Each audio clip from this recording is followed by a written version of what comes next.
ये कहानी 3 ऐसी नन्स के बारे में है जो जंगल के बीचों बीच बनी एक चर्च में रहती है और ये तीनों किसी पुरुष को ढूंढ रही होती है अपनी प्यास मिटाने के लिए, लेकिन इन्हें कोई नहीं मिलता। फिर एक दिन उसी चर्च में एक गूंगा लड़का नौकरी करने के लिए आता है और उसी चर्च में रहने लगता है। अब पहले तो सब कुछ यहाँ पर नॉर्मल चलता है, लेकिन धीरे धीरे वो नन्स इस बेचारे गूंगे लड़के के साथ बारी बारी से घपाघप करवाने लगती है और जब वो लड़का उन नन्स को ऐसा करने से मना करता है तो वो लोग उसकी बलि देने की धमकी देती है, यहाँ तक कि उसकी बलि देने के लिए उसे ले भी जाती है और मजबूरन उस गूंगे लड़के को उन नन्स के साथ घपाघप करना पड़ता है। खैर कहानी देखकर आपको काफी मजा आने वाला है, तो चलिए कहानी की शुरुआत करते हैं। कहानी की शुरुआत में हम सिस्टर फर्नांडा को देखते हैं जो एक गधे को पकड़कर चर्च की तरफ जा रही होती है। अब चर्च पहुँचने पर उसकी मुलाकात सिस्टर जिनेवरा से होती है। वो उससे पूछती है कि तुम पूरी रात कहाँ थी। वो कहती है कि वो उस गधे को पकड़ने गई थी जो इस चर्च से भाग गया था। तो जिनेवरा उससे कहती है कि आखिर ये गधा रोज भाग कैसे जाता है। अब ये दोनों आपस में बात कर ही रहे होते हैं, तभी बगल से माली लुरको का गुजर होता है और वो इन दोनों को गुड मॉर्निंग कहता है और बदले में ये लड़कियां उसे गंदी गंदी गालियां देने लगती है। इसके बाद हम सिस्टर फर्नांडा को देखते हैं जो यहाँ की हेड सिस्टर मारिया से शिकायत करते हुए दिखती है। वो कहती है कि वो उस गधे को नहीं संभाल सकती क्योंकि वो यहाँ से हर रोज भाग जाता है। और इसके बाद हम सिस्टर एलेसेंड्रा को देखते हैं जो अपने कमरे में बैठी हुई होती है। दरअसल वो इस चर्च में रहते रहते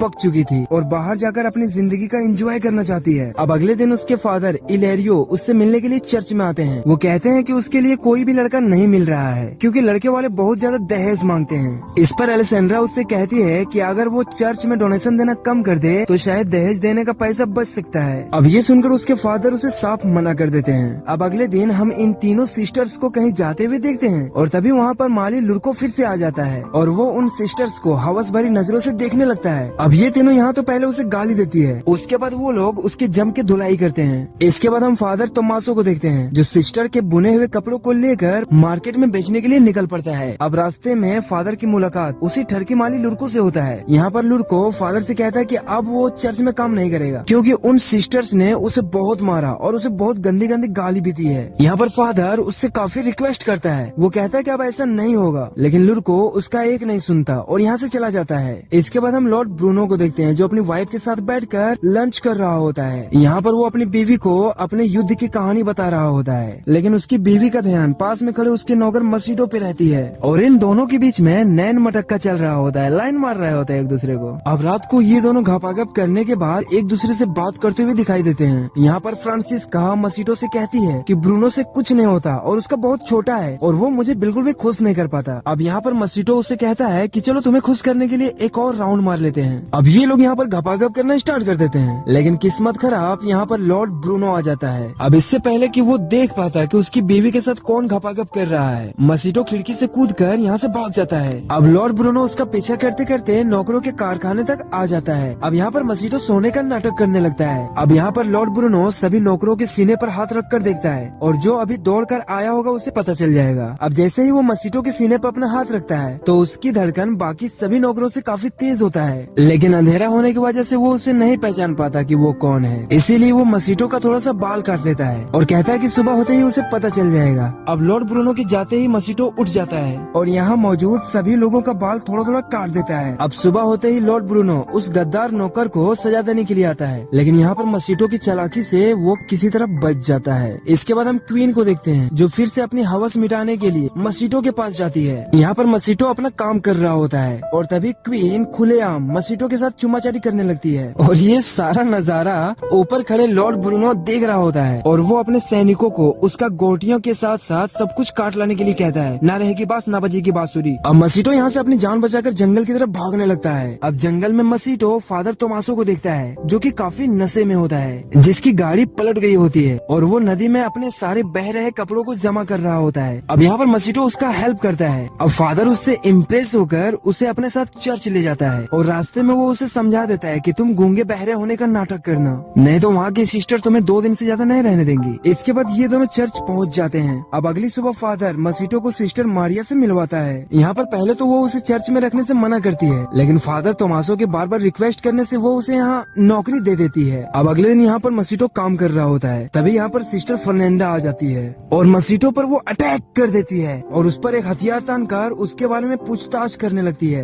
दरअसल इन सिस्टर्स को मसीडो के बारे में कुछ भी नहीं पता होता है और तभी यहाँ पर सिस्टर मारिया आ जाती है और उसे ऐसा करने से मना करती है। वो उसे कहती है कि ये यहाँ का नया मालिक मसीटो है और बेचारा गूंगा बह रहा है। इसके बाद हम रात को देखते हैं जहाँ पर फर्नांडा की एक दोस्त मार्था उससे मिलने के लिए चर्च में आती है और ये दोनों मिलकर एलेसेंड्रा के कमरे में जाकर शराब पीने लगती है। और इसके कुछ देर के बाद यहाँ पर सिस्टर जेनेवरा भी आ जाती है। अब शराब पीने के बाद ये लोग गंदी गंदी बातें करने लगती है। यहाँ पर मार्था इन लोगों को संभोग के बारे में बताती है, चरम सुख के बारे में बताती है। यहाँ पर ये चारों काफी एंजॉय करते हैं और नशे में धुत होकर जेनेवरा और फर्नांडा एक दूसरे को किस करने लगते हैं। अब अगली सुबह मसीटो को खुदाई करते हुए देखते हैं और तभी यहाँ पर सिस्टर एलेसेंड्रा आती है। अब यहाँ पर कुछ देर मसीटो से बात करने के बाद एलेसेंड्रा खुद के ऊपर से कंट्रोल खो देती है और मसीटो के करीब आ जाती है और वो उसे किस करने लगती है। यहाँ पर मसीटो भी मौके का फायदा उठाने लगता है और तभी चर्च की घंटी बज जाती है। अब घंटी सुनकर एलेसेंड्रा उसे बाय कह के यहाँ से चली जाती है। वहीं दूसरी तरफ जेनेवरा और फर्नांडा कपड़े धो रही होती है और तभी यहाँ पर सिस्टर एलेसेंड्रा आ जाती है।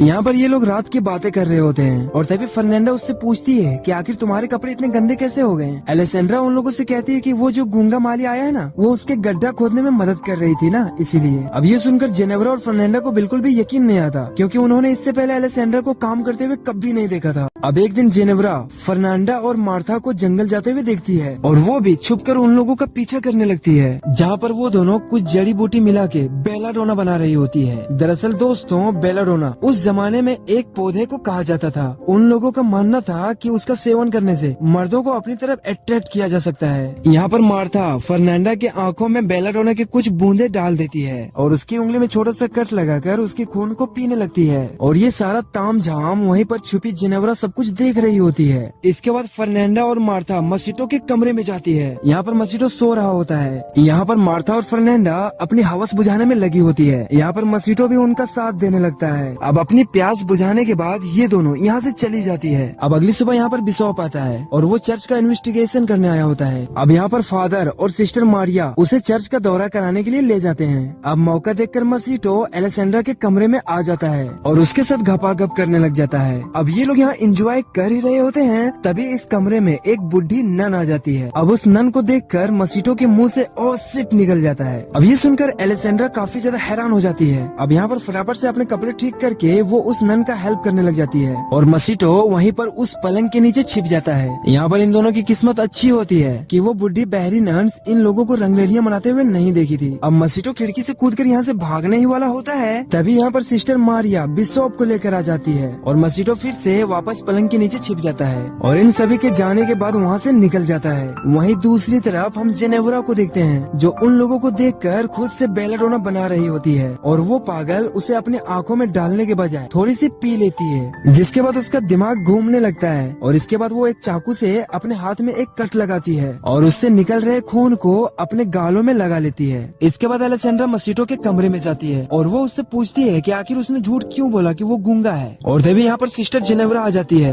अब उसकी आवाज सुनकर एलेसेंड्रा वहीं एक कोने में छिप जाती है। अब बेलाडोना के नशे में धुत जेनेवरा कमरे में आते ही वो मसीटो को चूमना शुरू कर देती है, लेकिन तभी उसे फर्नांडा के आने की आवाज सुनाई देती है और वो भी उसकी आवाज सुनकर कोने में जाकर छिप जाती है और तभी वो यहाँ पर एलेसेंड्रा को देखती है और ये दोनों एक दूसरे को देखकर चौंक जाते हैं। अब इसके बाद यहाँ पर फर्नांडा आती है और चाकू के नोक पर वो उसका किडनैप करके जंगल में ले जाती है। वहीं एलेसेंड्रा और जेनेवरा उसका पीछा करने लगती है। अब जंगल में जाने के बाद ये लोग जो देखती है इनका होश उड़ जाता है। वो देखती है कि जंगल में काफी नंगी चुड़ैल आग लगाकर उसके चारों तरफ नाच रही है और पास ही में मसीटो को एक रस्सी से बांधकर रखा हुआ है। अब यहाँ पर ये देखकर इन दोनों भी समझ जाती है कि फर्नांडा और मार्था मसीटो का बलि चढ़ाने वाली है। अब यहाँ पर फर्नांडा मसीटो को मारने ही वाली होती है, तभी वहाँ पर जेनेवरा आ जाती है और वो उन सभी चुड़ैलों को मारने लगती है। यहाँ पर मार्था जेनेवरा को शांत करने की कोशिश करती है, लेकिन वो नशे में धुत एक डंडे से उसे मार देती है, जिससे मार्था यहाँ बेहोश हो जाती है और तभी यहाँ पर एलेसेंड्रा भी आ जाती है और फर्नांडा को मसीटो का बलि देने से रोकने लगती है और तभी यहाँ पर मसीटो भी अपना सच्चाई उन लोगों को बता देता है। वो कहता है कि वो गूंगा बहरा नहीं है, उसे ऐसा करने के लिए कहा गया था। वहीं दूसरी तरफ खून में लथपथ जेनेवरा बिना कपड़ों के चर्च की तरफ भागती है और वो चिल्ला चिल्ला कर सभी को इकट्ठा कर लेती है। अब यहाँ पर शोर शराबा सुनकर बिशप भी उठ जाता है। यहाँ पर जेनेवरा बिशप से कहती है कि फर्नांडा एक डायन है और तभी वहाँ पर फर्नांडा, एलेसेंड्रा और मसीटो भी आ जाते हैं। अब यहाँ पर बिशप सिस्टर मारिया को बुलाता है, लेकिन तभी फादर तोमासो भी मारिया के कमरे से ही निकलता है। अब फादर को